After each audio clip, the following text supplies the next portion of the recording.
This is Paolo from Hour of Penance, and you're watching RichardMetalFan. Hey, what's up, guys? Episode 236 of Richard Metal Fan Interviews, calling from Zoom, and I have round two with Our Penance. We got Paulo here. How you doing today, man? Thanks for coming back on. Hey man, hello everyone. It's great to be here again. We're doing fine. We have a new song out yesterday, and it seems to go quite well. So it's good. Awesome. So we have some new music coming soon. We have the new Our Penance album, Devotion, coming out April 5th through Agonia Records. Can you talk to me about the whole writing and recording process, how the whole thing came to be, and that good stuff? Yeah, we have used always the same method. Julio writes most of the riffs and songs. Then I slightly rearrange, change riffs based on vocal lines. Then I write vocal lines, and after that I write lyrics on the vocal lines that I previously recorded. And that's pretty much it. It's 20 years we do the same things. All right. And would you consider this just like, did you wanted to try something different than what you did on Misotheism, or did you wanted to try something different that Our Penance hasn't done before? Uh, I think actually the sounds slightly change over time. When you grow up as a musician, you listen to new things, and after a while, those things get inside you, and in young songwriting, you can see them. I think there's quite a bit of evolution from the vibe conception to devotion. All right. All right. And listening to of course, like the first song being Devotion for Tyranny, and is absolutely like kick-ass cast, because I know like Thank all of you. your albums talk about like from anti-religion to like social issues and morality and stuff. So what would you say like overall like inspiration and sort of like the message is for the album, and how would you say, hey, like the progression and sort of like the atmosphere is prior to like the other albums that you've done before? Yeah, I think this one is more focused on social issues, on the inequality of the world, how it is distributed between people, about war, about the fact that again money leads to war and vice versa. So these are our main concepts because we always talk more about religion in the past, but I think there are more pressing issues right now in the world that needs to be analyzed, and that we also feel more personally, than just be anti-Christian right now. So, for example, devotion, it's more of a metaphor because devotion is for a religious figure, but in this case is for the powerful people that basically decide about the future of billions of people in the world, and those billions of people doesn't have a chance to express their will, and they actually end up admiring these people, and this is like terrible because in the past you had like an ideology which was against this kind of capitalism. Right now there's only capitalism and people doesn't have an alternative. This is a bit of the focus of the album, but very metaphorically. Right, right. And does like the inspiration just come like from events like that, or just had that just happen like naturally and organically? I think, yeah, it happened because of what's happening right now in the world. The world is changing faster now, and things are developing in a very dangerous way. And we thought it was the right thing to do to focus on those issues rather than something more in the past. Right. Right. And kind of switching topics, because this year does mark 25 years since the formation of Hour of Penance, and you've been in the band since 2010. So tell me about it, about like being part of like the legacy that Hour of Penance has, being around, being in this band for 25 years, with you being in the band for now 14 years. Yeah, I think this band grow a little by little rather than most many bands just get an album out, they just boom and that's it. and we had to build every small pieces by small pieces every time to do something that we liked first of all, and something that people would like. And I think we just did because we liked it. It's not like we want to do it as a job to please people and do something that we know will work out. Just out of passion. That's what we did since we begin. Yeah. Yeah, and also this year does also mark 10 years of the album Regicide. I thought that was a really good album. So I think I kind of talked about it the last time with you and Julio. So how do you feel like the band has evolved from Regicide to Cast the First Stone, Misotheism, and of course now Devotion? Uh, Regicide was quite a good album. It had great riffs, and maybe the recording after listening it will be better, but the songs are quite good, I think. As the first Stone was more old school in some riffs, was like simpler, less technical, more direct. And Misotheism was like, I think, a sum of everything that our Penance did since their beginning, because there was a lot of technicality, but also more melodic black metal stuff. And finally, we have Devotion. That's kind of an evolution of Misotheism, but it's too fresh for me to tell you because you need a lot of time after you write something to have a more objective view on the thing. Yeah. And kind of also talking about playing live, like how different of a mind frame is it to playing live as opposed to like recording on an album? Are there any like similarities or differences between the two? Well, when you have all the time in the world to record, it's easier. You can take all the take you want to have the riff or the drum fill or everything that is perfect. In the live show, you have just one chance, and that's it. So, of course, you have more tension, you have more focus, but I think the feel is similar in a way because it's what you play that actually means something for you. Hmm. So even when you record vocals, you do with an intention. You just don't do it mechanically, and live it's the same. You try to express what the lyrics are saying with some kind of feeling you have about it. All right. And this is the band's, of course, ninth full-length album. So with all these albums put out that you have putting out, how harder is it to like put like a set list together when playing live? It's getting quite harder right now because, as you said, we have a lot of albums, so it's hard to choose what to play in 1 hour.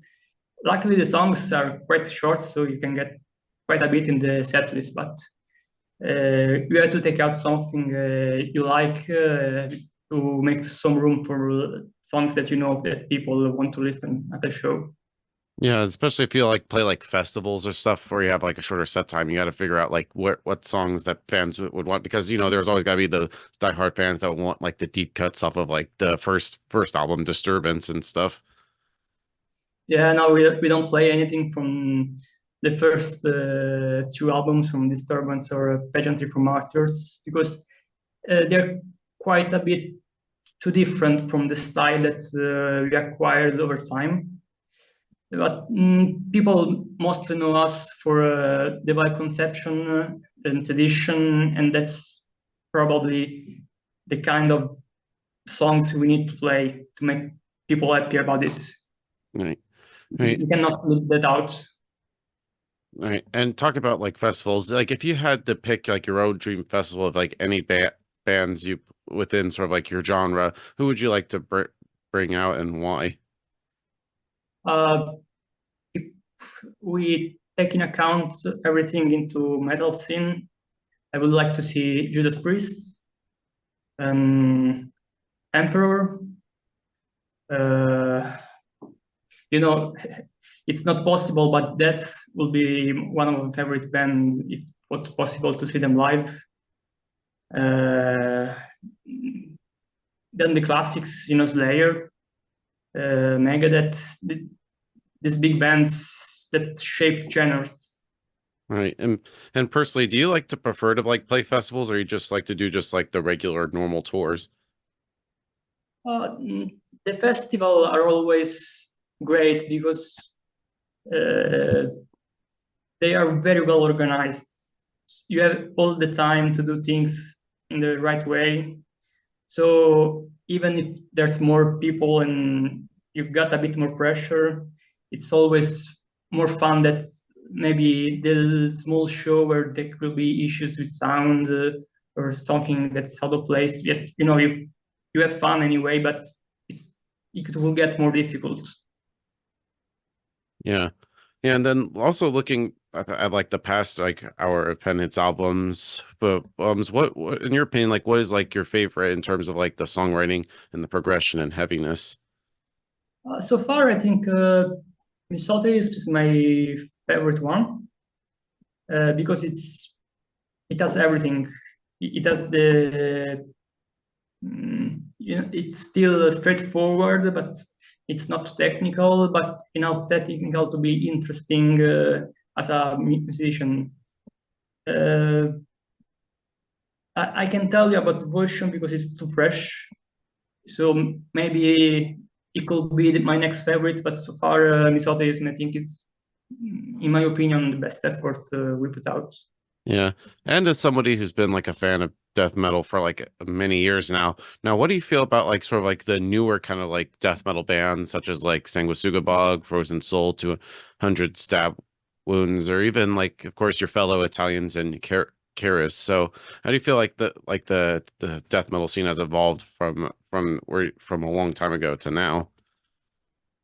I, I think there's some good sides and some bad sides because the good thing is there uh, more shareable knowledge on the web about how to play something like guitar tabs, all things that when I started it was very hard. You had to do it, your own tabs if you want to learn to play maybe Morbid Angel or that or anything.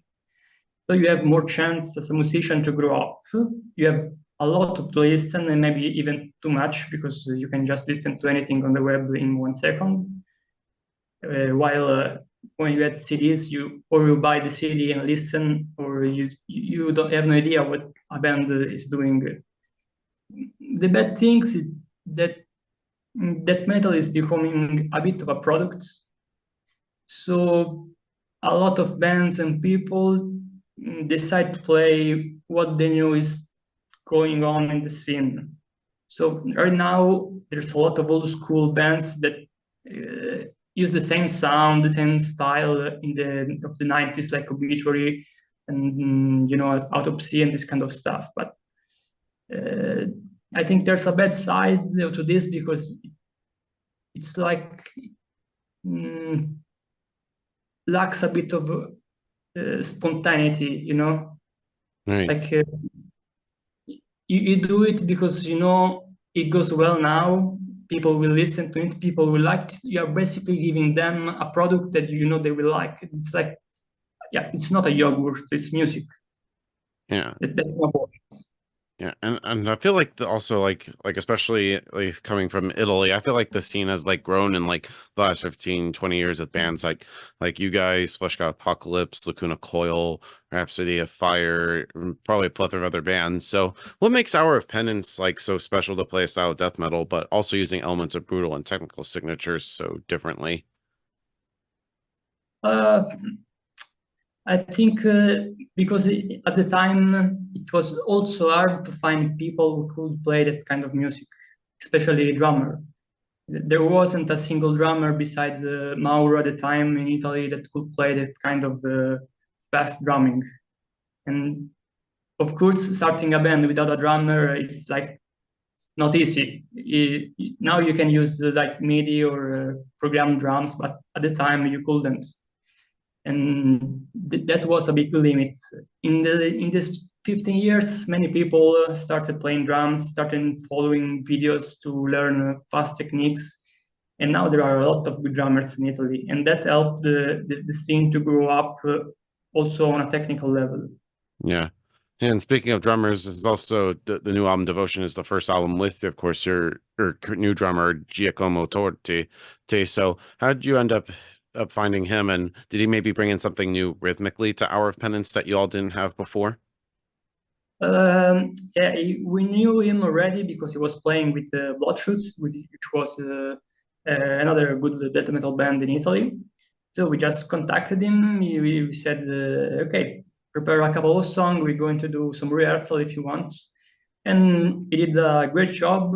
He's a very tight guy. He's very good with double bass. And most of all, is a normal people because drummers, are weird guys sometimes.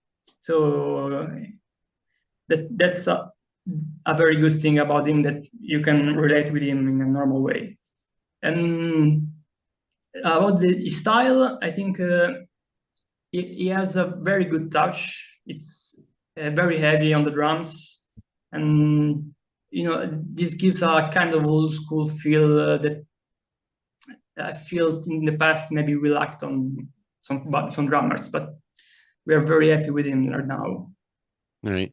Right. And kind of like in the end, to wrap things up, what's next of Hour of Penance? I know we have the new album Devotion coming out next month. Is just anything else you're planning on doing in terms of like tours and stuff? And is there a chance you could, and I've said this before, please, can we get Hour of Penance to tour the States? I would love to see you guys play live. Yeah, after the release of the album, we have a couple of festivals in Czech Republic and Germany.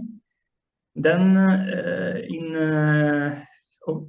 October, November, December, we should have short tours always in Europe, in UK, in Spain, and we have something in the works, but it's not definitive so far. About the States, we would really like to come back, but it's very, very expensive right now because the flights, the visas, it's like unless it's a very big tour, it's going to be difficult for us to just come there and do a tour by ourselves. All right. So thank you, Paolo, for this interview. It's just great to be able to talk with you. I'm looking forward to the new album. Is there just any final words you want to say to the viewers that are watching this to close this out? Well, keep your attention on our page, because after the first single, we're going to have another lyric video by the end of the month, and the release of the album is of April 5. So check it out and have fun with this new music. Thank you for the interview. Asked anytime, man. So everybody, Paolo from Hour of Penance. We'll see you next time.